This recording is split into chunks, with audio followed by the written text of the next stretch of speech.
Hello, નમસ્તે. હું દ્રષ્ટા દવેજાની મારી ચેનલમાં તમારા સૌનું સ્વાગત છે. તો આજે હું બનાવવાની છું ગુજરાતીઓનું અને કાઠિયાવાડનું સ્પેશિયલ સેવ તુરિયાનું શાક. તો ચાલો શરૂ કરીએ.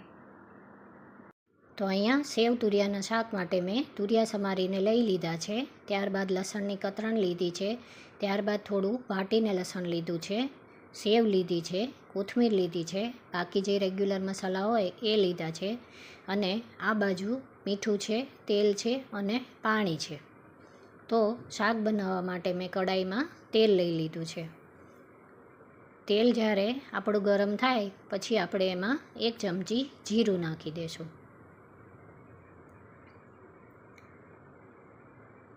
જીરું જ્યારે બરાબર તતડી જાય પછી 1 ચમચી અજમાની નાખવાની છે. તમે એકલા અજમામાં પણ આ શાક બનાવો તો પણ સરસ બને છે.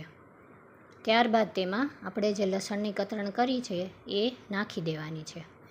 લસણ તેલમાં પહેલાં નાખવાથી લસણ બરાબર કકડી જાય છે. તો હવે લસણ બરાબર કકડી ગયું છે તો એમાં હું 1 ચમચી હળદર નાખી દઈશ. હળદર નાખ્યા બાદ આપણે જે તુરિયા સમારીને નાખ્યા છે એ એમાં નાખી દેવાના છે. હવે શાકને બરાબર હલાવી લેવાનું છે. ત્યારબાદ હું એમાં 1 ચમચી મીઠાની નાખીશ. મીઠું નાખ્યા બાદ આપણે થોડું પાણી નાખવાનું છે. પાણી નાખી અને 1 થી 2 મિનિટ હું થાળી ઢાંકીને રહેવા દઈશ જેથી તુરિયા બરાબર ચડી જાય.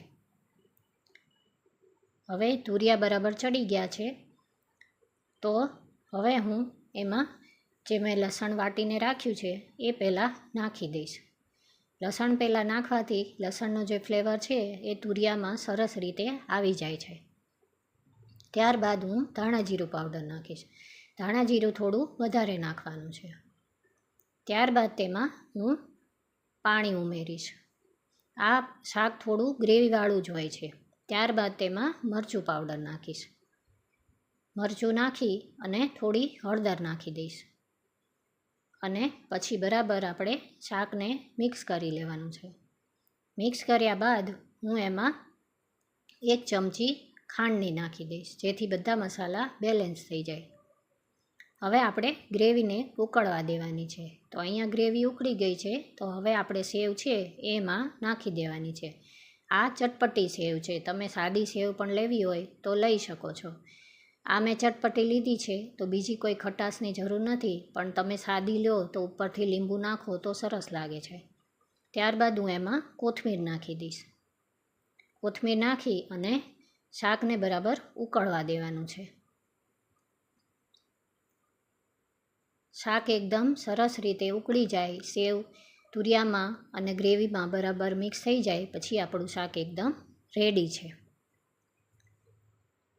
તો હવે આપણું શાક રેડી થઈ ગયું છે તો એને હું એક વાટીમાં કાઢી લઈશ.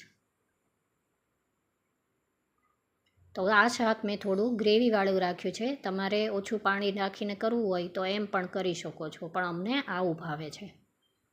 ત્યારબાદ હું ઉપરથી કોથમીર નાખી દઈશ. તો રેડી છે આપણું સુપર ડિલિશિયસ શાક.